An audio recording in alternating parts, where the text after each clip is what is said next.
Welcome to the Diversity Connector podcast, where we explore the rich tapestry of human experiences. I'm your host, Gertrude Mache, and I'd like to acknowledge the traditional custodians of the country on which we meet today.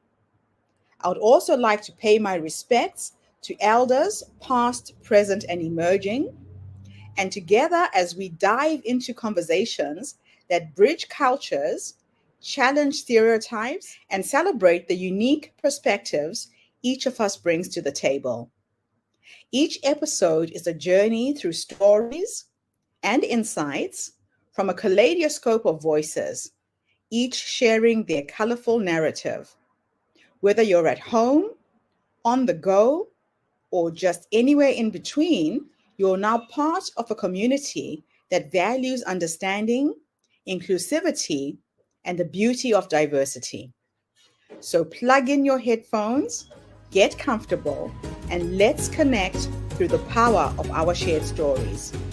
Welcome, and thank you for joining us on the Diversity Connector podcast. Hello, everybody, and welcome back to the Diversity Connector. This is Gertrude Mache here in beautiful Melbourne, Australia. And today I am graced with the presence of yet another fascinating young woman. Welcome, welcome, welcome to our tribe. Please tell everybody your full name, where you're based, and share your story with us today.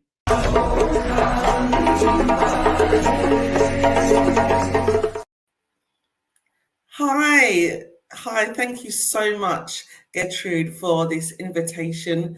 My full name is Louise Power. I'm based in London here in the UK. We are in spring with the summer emerging, but it's still a little bit chilly here, a little bit cold. And I have multiple hats. So I'm the president of an organisation called Changing the Chemistry. Changing the Chemistry is an organisation where we are about the diversity of thought. We focus on diversity of thought in the boardroom. I'm also on multiple boards as well here in the UK and globally, as well as a school governor here in the UK and working as a diversity, equity and inclusion consultant. So what led me to the work that I do today? I've always been interested in supporting people from more disadvantaged communities, disenfranchised communities because of my own lived experience. I would say I had a very colourful upbringing. I would say that at times it wasn't easy. I went through a lot of difficulties, which then led me to become a very compassionate, understanding, and the type of person that really wanted to go ahead and make changes and make legacy changes in the world. And I knew from the time that I was quite young, when I experienced difficulties in my life, that when I got older, I wanted to make change and impact. I wanted to support women and girls like me. I wanted to go out in the world and be able to support those that were more misfortunate than myself in whether it was from the perspective of the fact that they come from a background of poverty or deprivation or just not having access or opportunities. I wanted to make sure that I was that person because of my own experiences. Back in 2013, I was a single parent and I'd been studying business, and I found myself in a situation where I was alone with my child, I was alone with my baby. And the life that I thought that I was going to have, most especially having had quite a difficult childhood, I found myself in a situation where things were not as it seems and as I thought it would be. And I'd reached quite a difficult and critical time in my life.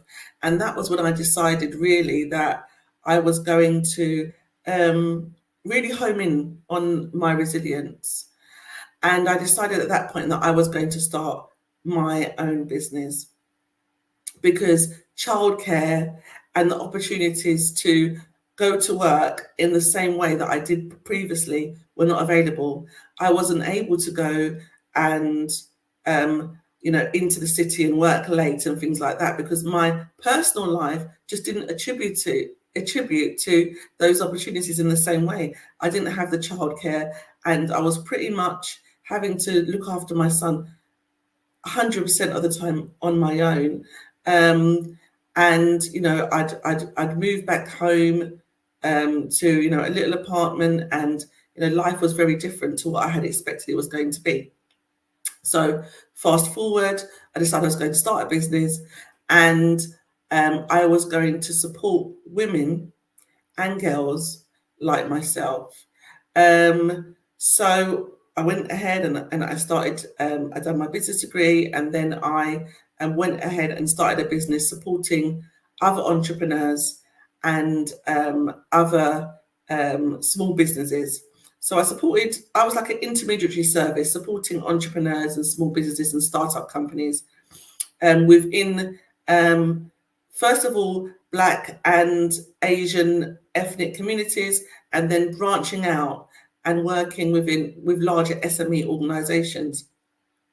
And when doing this work, I realized that there was a real gap there for people within these communities needing the support because of access and opportunities, but also people within the communities that where I was from needing jobs, right? Needing to be upskilled.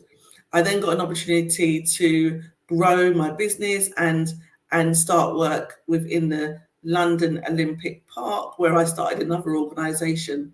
And I'm giving you really the speed dating version of this, right? Because we're doing it, in a certain amount of time. And what happened was, in short, was that I was able to reach out to the community within Newham, where I was, and I started employing women within those communities, most especially within the tech industry, women within the tech industry who didn't have access to roles within the multi-million pound Olympic Park, where the London Olympics took place in 2012. Now, it's a multi-million pound tech infrastructure. And the tech industry was saying at the time, that there were jobs, and there were jobs for women and girls. But what we were saying was, you're saying that, there are opportunities, but where are these doors? Where are these windows? The jobs that were being advertised were not intrinsically saying they were open because of the language that was being used, because of the fact that it was coming across as though the tech industry was a male-dominated industry, that it was coming across as though it was a white male-dominated industry. It was coming across as though people from all intersections were not included in that conversation. I then began pioneering through radio show and podcast, pioneering through the diversity and inclusion work that I was doing to upskill and support women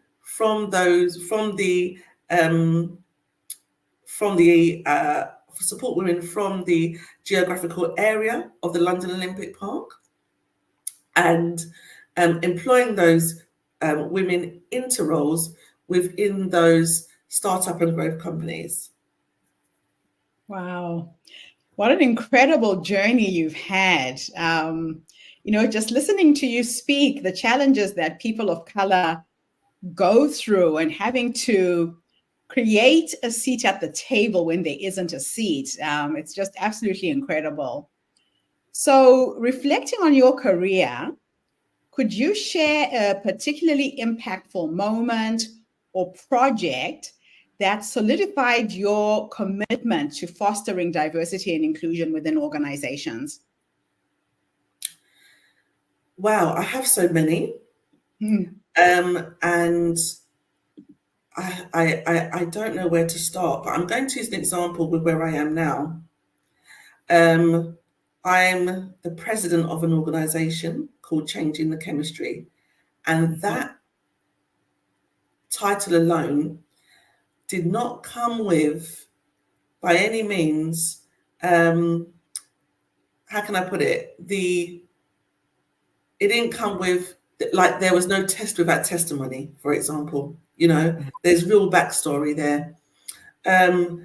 When I had my business, and I was supporting women and girls into the tech industry, I went off to Cambridge University and done a short course on social inclusion.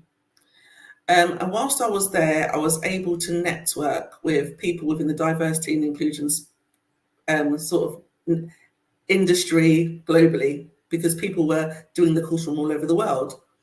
Right. And I was asked whilst I was there if I was interested in being on a board. Now, of course, I'd heard about board roles, but I didn't really understand the commitment and what it meant to be on a board.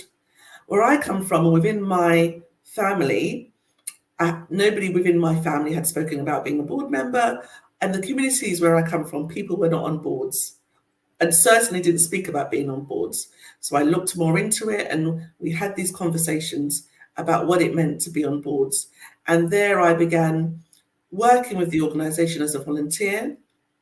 I then found myself as a trustee of the organization. And now, you know, amazingly, the president of the organization. But therein saying that, Gertrude, what I found within this journey was that so many women that look like you and I are disenfranchised from these opportunities because of access, because of information, because of opportunity. There are so many things being developed for us, so many solutions, whether that's services, whether that's products, whether that's corporate organizations, whether that's governance, decisions being made for us where we don't have a seat at the table. And for me, this was a life-changing moment, because I realized that people in my communities were living every day with products and services, having barriers with those products and services, and yet nobody like us was at those tables giving real lived and life experience. Nobody like us was on those tables being able to give feedback, being able to give information for, you know, and be part of those boardrooms and in those board roles and trustees and executives, and be in those rooms as part of those decisions. And that hit me. It hit me and warmed my heart at the same time, because I thought, not only do I want to be there to represent, you know, you cannot be what you cannot see, to be there to represent people from my communities, I also want to make sure that I am an advocate and that I am a pioneer to be able to bring up, to be able to look behind me and bring other people with me on this journey. I love it. So from your extensive experience in consulting with corporations on embedding DEI strategies, what are some of the common challenges that companies face, and how have you advised them to overcome these hurdles? I think it's multifaceted, but a lot of companies face the tick box exercise. So they know they need to do something. They want to do something. But having the guts. It takes a lot of courage. The real courage to do something. And a lot of organizations, especially the ones that work with me that are transparent and come with their, with just saying it as it is and saying, we have nepotism, we have preferentialism here. Yes. We have in that, we tend to employ the same people from the same universities. We tend to Yes. employ the same people that speak similar sort of way. We tend to employ people that seem to come from the same sort of culture and background. And it's about being able to look at your biases. It's about being able to say, we want to make real transformation and change, and being able to turn that inside out. And, organizations that come to me and really are transparent are the ones that make long-lasting and effective change, where you see it through cultural change, you see it through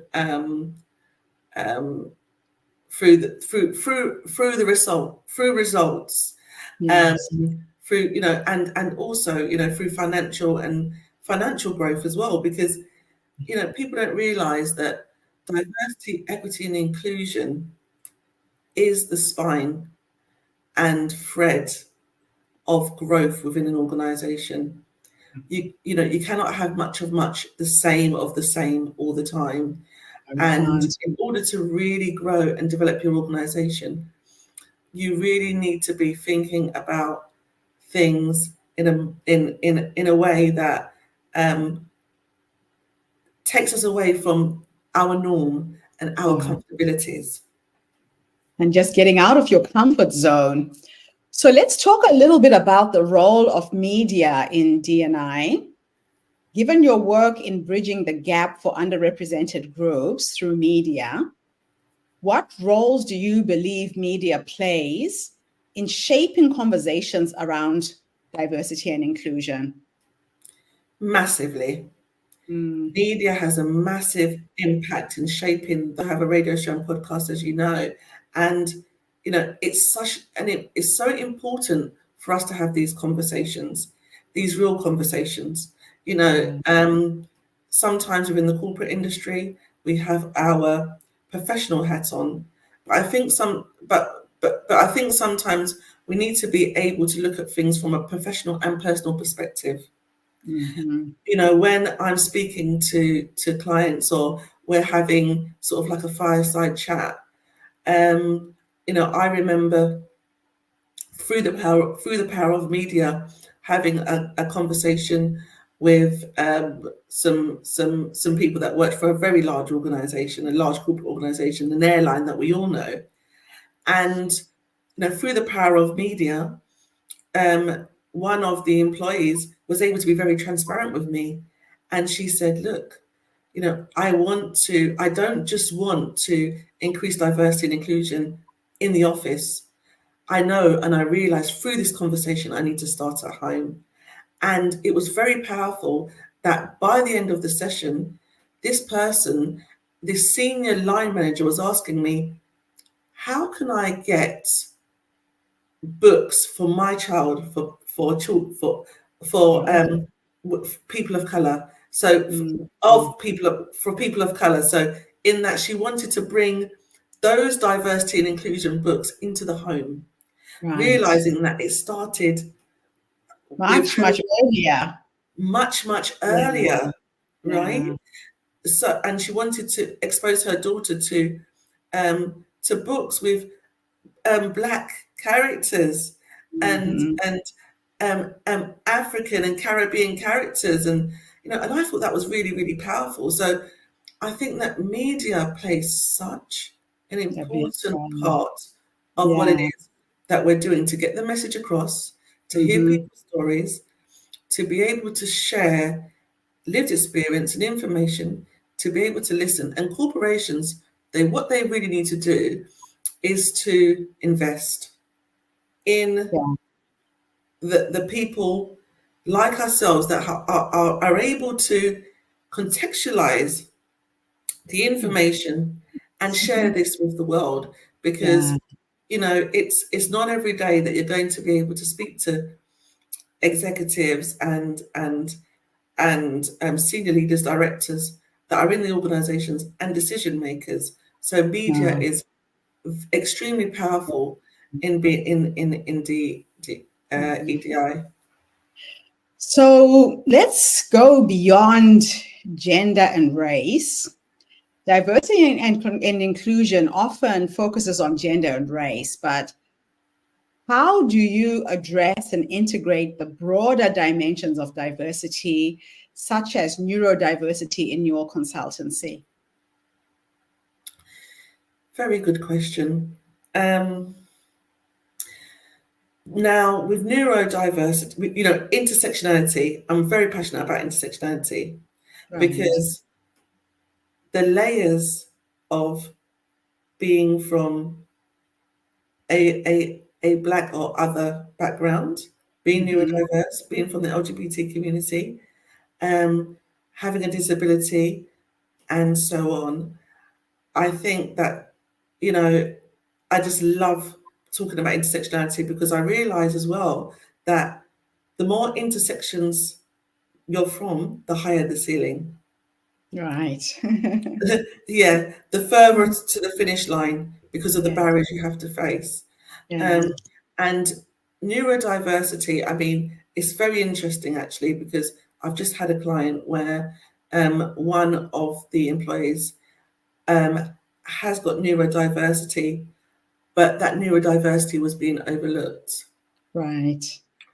That because at and the client's employee had a hidden disability, and sometimes we think that neurodiversity and hidden disabilities are, people have these biases that they're on the surface and Yeah. you can see them. And I think it's important to with our clients to get people within, that you're consulting with, you're working with, to say, look, EDI is more than race. EDI is Yes. more than gender. There are other ceilings that and intersections that people come from. People could come from 3 or 4 of those intersections, you Yeah. know, and or one of those intersections, but Mhm. uniquely and individually and together, they're all very important to know and Yes. all very important to understand.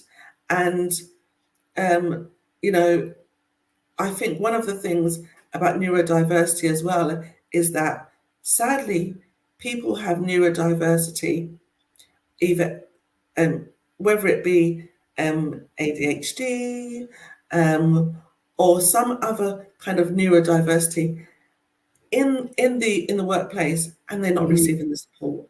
Yeah. And even the work environment that makes them thrive. Most The work organizations don't environment that think makes them thrive. that. Yeah. And there are Now, and there are sorry, and I was just going to say there are things as well like um, with neurodiversity where them a neurodiverse person maybe specifically have a strength in one area but mhm, struggling in another because they're not receiving the support, that and they it goes need. unnoticed, and it comes up in some type of HR or Mm, HR action against the employee because the organization do not understand how to support the employee with that, maybe having some neurodiverse issue and needing mm, that support. yeah. Yeah. It's really sad. Yeah. Now, what metrics or indicators do you use to measure the success of a DNI initiative? And can you share an example where you helped an organization make some measurable progress?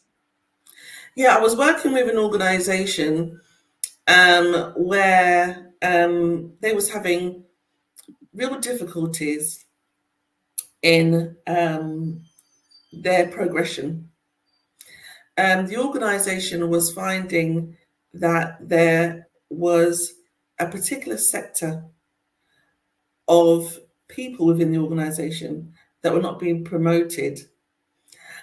And what we found through our work and our fact finding and surveys and speaking to staff was the way in which the progression took place. Mm-hmm. This was through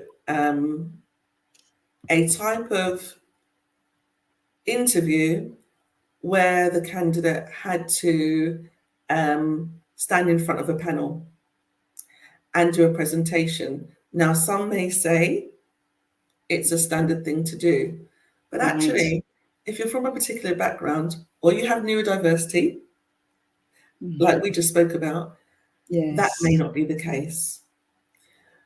Not everybody is able in that way to express themselves.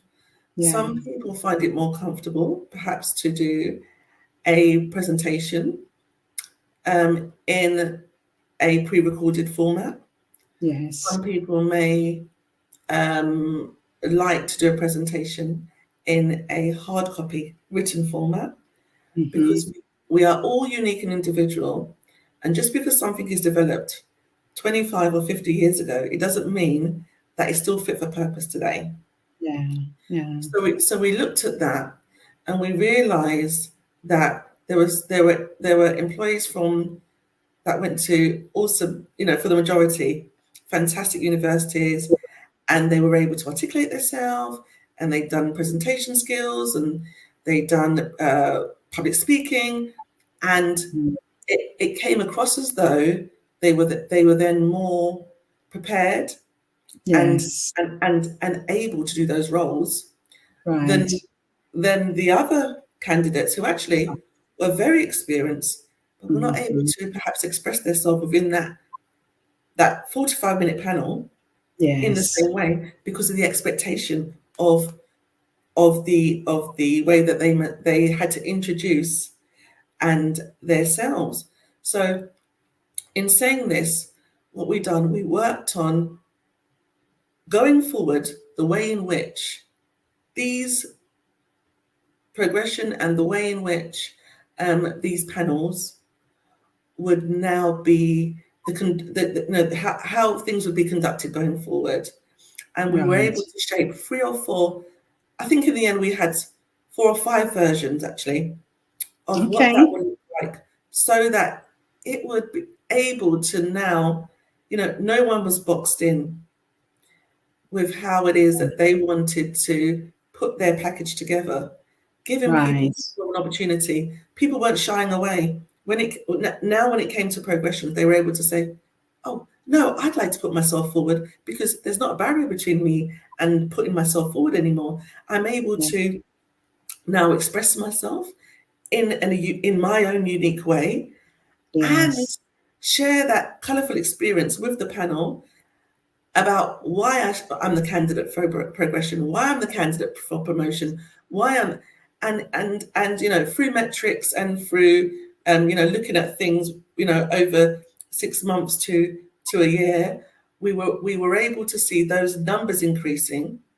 Okay. We were able to see those numbers increasing from people from Black, Asian, and other ethnic backgrounds. We were able to see Yes. those numbers increasing from people from neurodiverse backgrounds, those people Okay. that had preference to working quietly and alone. It wasn't fit Yes. for purpose for those individuals to be standing in a panel of a large panel and Yeah. expressing their art, their creativity in that way. I love And it. we found that the applications increased. We found that the recognition from the line managers putting those employees forward increased. We found there was an increase of with people self-selecting mentoring and reverse mentoring. Okay.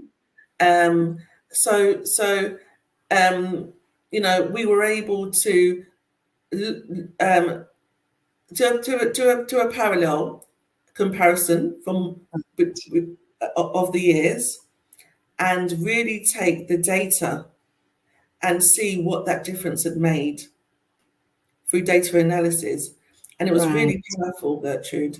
It was extremely powerful to see the employees having an opportunity to empower themselves, and then the organization having the opportunity to reflect on their good work and see that growth internally through the EDI work that we've done within that project.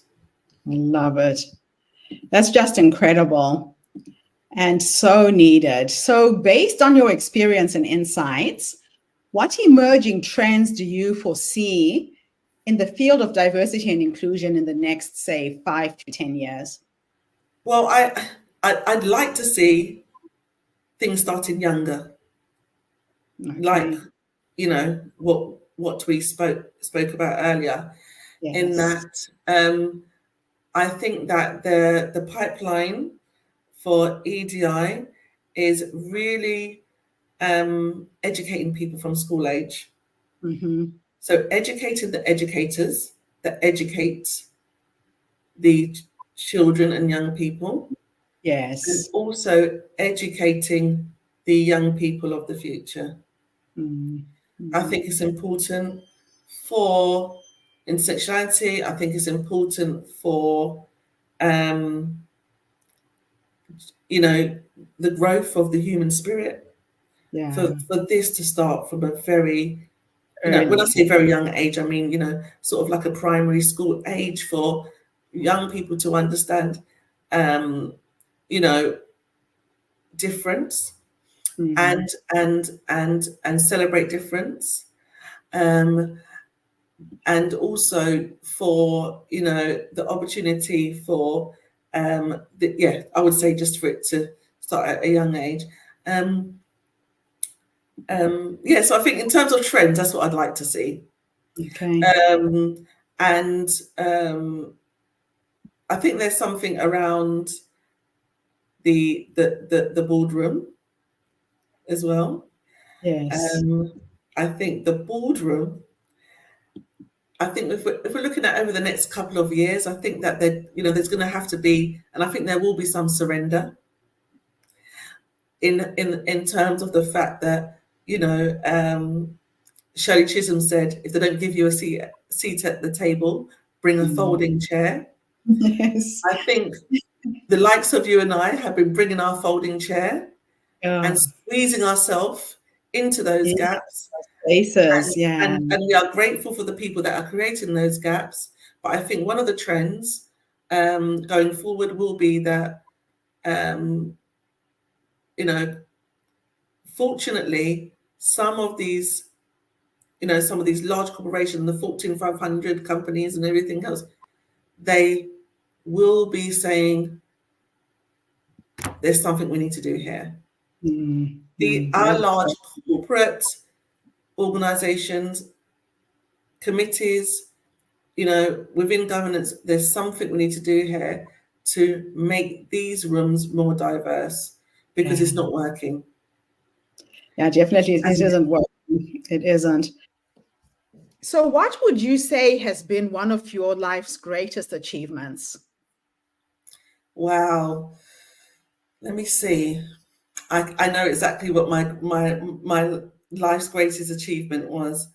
So back in, where are we now? 2024, 23, back in 2022, I had the honor of receiving an award on International Women's Day from the New York Bar Association and United Nations. I was nominated by Catherine Van Kampen. Catherine is from Bernstein, Litzwich, Berger and Grossman LLP in New York. And this was a pinnacle and monumental time in my life. I never could have imagined that I would have won an award, such a prestigious award like this. It was incredible. It was for the work that I do, that I have done for women and girls globally. As a result, I am now a board member with FAFI. We are Female Advocacy Foundation International, and we focus globally in supporting women and girls that have been afflicted by war and violence. I am so honored to be able to work with women and girls globally, helping them and giving them the fishing rod so that they can fish for themselves. Because it's like an old proverb, isn't it? I can give it to the fish to you, or I can help you with the rod so you can do it yourself. And for me, one of the most important things is supporting women and girls so they can do it for themselves, but also, you know, advocating and pioneering for the world to have empathy, for the world to be kind, for the world to be loving, for the world to recognize these women and girls. And I just love the work that I do. And winning that award from the New York Bar Association and the United Nations was the most incredible part of my journey. Wow, that is just amazing. Absolutely amazing. And it's just interesting how you're quietly doing what you're doing. People are watching you, people are seeing and observing what you're actually doing to empower women and girls. And to get that recognition must have been an incredible experience. So thank you for your work. This is just awesome. Thank you. Fantastic. So my last question for you is, what advice would you give to emerging leaders who want to champion diversity and inclusion within their organizations and their communities? I would tell emerging leaders to network. Mm-hmm. Speak to people that have been doing the work. Ask them what has worked well. Ask them what has not worked so well. Yes. Learn from other people's mistakes. Yeah. Until you consult. Yeah. Like you were saying, you're just making things up. You have to talk to the people who are affected by these issues. Talk to the people that are affected by these issues. You know, please do not create policies and procedures for your team or your staff without having spoken to those people first. If you're going to create something, get those people that are going to be the end user involved in those conversations. Yes. I think that it's fantastic for senior leaders that are, emerging into EDI, but, speak to other senior leaders who have come a long way and, get those hints and tips. We don't always need to reinvent the wheel. No. If someone has the wheel and they're doing it effectively and it's working really, really well, we just need to say to them sometimes, can you share your knowledge? Can you share your information? I'm a sponge. I'd like to know how you've done that.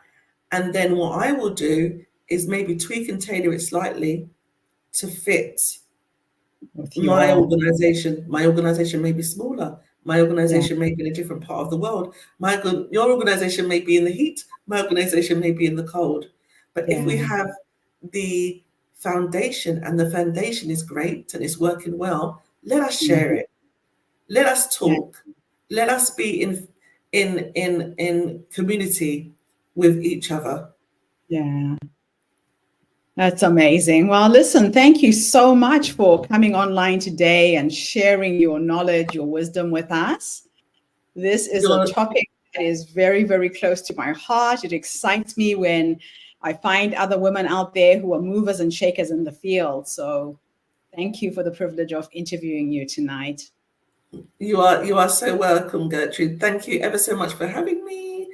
And I look forward to seeing you again. Thank you. It's an absolute pleasure. And thank you to everybody who tuned in today. The Diversity Connector is a platform that is bringing you stories and voices of people from all over the world, celebrating our diversity. So tune in again tomorrow when I interview yet another amazing guest. In the meantime, have a fantastic day, morning, or evening, wherever you are in the world. That's a wrap, everybody, on today's episode of the Diversity Connector podcast. Thank you for tuning in and being part of our vibrant and global conversation. I'm your host, Gertrude Mache, and it's been an honor to share this space with you, where voices from all walks of life come together to weave a tapestry of diverse perspectives. Remember, every story you've heard today is a thread in the larger fabric of our shared humanity. So, as you step back into your world, carry these stories with you and let them inspire you to embrace and celebrate the rich diversity around us. Don't forget to subscribe, rate, and review our podcast to help us share these inspiring stories with more listeners. Do follow us on social media by looking for the Diversity Connector podcast for more updates. Until then, keep connecting, keep listening, and keep celebrating the beauty of diversity. This is the Diversity Connector podcast signing off. Stay curious, stay open, and definitely